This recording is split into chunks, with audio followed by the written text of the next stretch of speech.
गुरुजी के चरणों में बारंबार नमोस्तु नमोस्तु नमोस्तु। गुरुजी, जब प्रथम बार मैंने आपके कोटा चतुर्मास से पहले बूंदी में दर्शन किए, तब आपने मेरे पिताजी से एक बात कही थी कि पारस, हमारे लिए धन से अधिक समर्पण का महत्व रहा है और रहेगा। और गुरुजी, जब गुरु पूर्णिमा और दीक्षा दिवस पर जब सब बड़े बड़े भामाशाहों का भी चौका लगा था, तब आपने हमारे समर्पण को स्वीकार किया। तो गुरुजी, उसी दिन के बाद से मेरा दिल से आपसे गहरा जुड़ाव बन गया। गुरुजी, मेरी ये जिज्ञासा है कि जीवन में कभी कभी ऐसी छोटी और सच्चे भाव से गई क्रियाएं बिना कुछ कहे भी किसी के हृदय को स्पर्श कर लेती है, तो क्या वही जुड़ाव जीवन भर का बन जाता है? नमोस्तु गुरुजी, नमोस्तु। बेटा, बहुत अच्छी बात है। जब तुम पहली बार कोटा में आए थे हमारे पास, तब तुमने हमसे एक बात और कही थी। ये भैया ने हमसे कहा था कि हमारे पिताजी को समझाओ, दिन भर आपके पास लगे रहते हैं, हमारी दुकान का क्या होगा।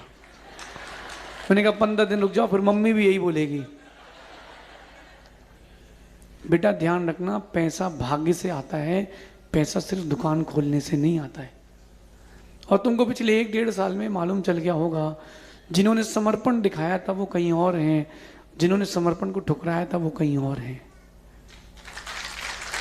ये बोलने की बात नहीं है, ये प्रत्यक्ष है। तो बेटा, कभी भी ये मत सोचना कि मेरी अपेक्षाएं पूरी कर दी तो मैं गुरु के प्रति समर्पित हो जाऊं। नहीं नहीं, गुरु के प्रति समर्पण तुम्हारा काम है, तुम्हारा समर्पण देख करके स्वीकारना है गुरु का काम है। और बेटा, मैं बहुत परीक्षा प्रधानी हूँ।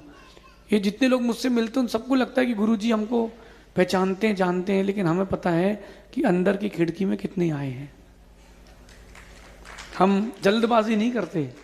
कई लोग ऐसे भी हुए जिन्होंने जल्दबाजी में शक्कर समझ के नमक खा लिया,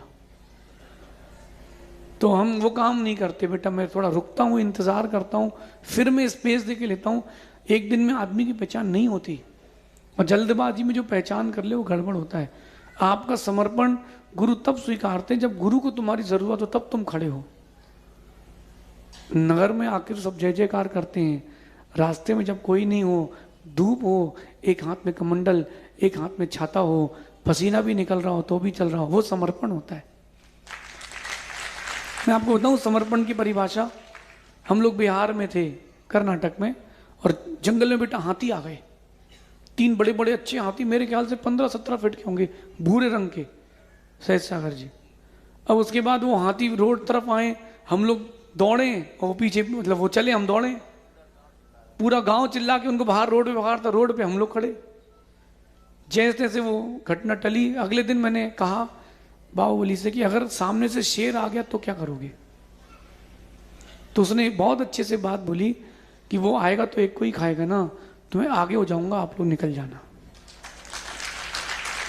बेटा, ये होती है समर्पण की परिभाषा। और मैंने उसको देखा भी, ऐसे ही हमारे साथ कोई नहीं रहता। लोग कितनी कह दें उसको, फिर भी उसको पता है कि जो गुरु जी का, उसका हमारे प्रति समर्पण है, उसका लेवल नेक्स्ट है। बेटा, यही आपसे कहना है।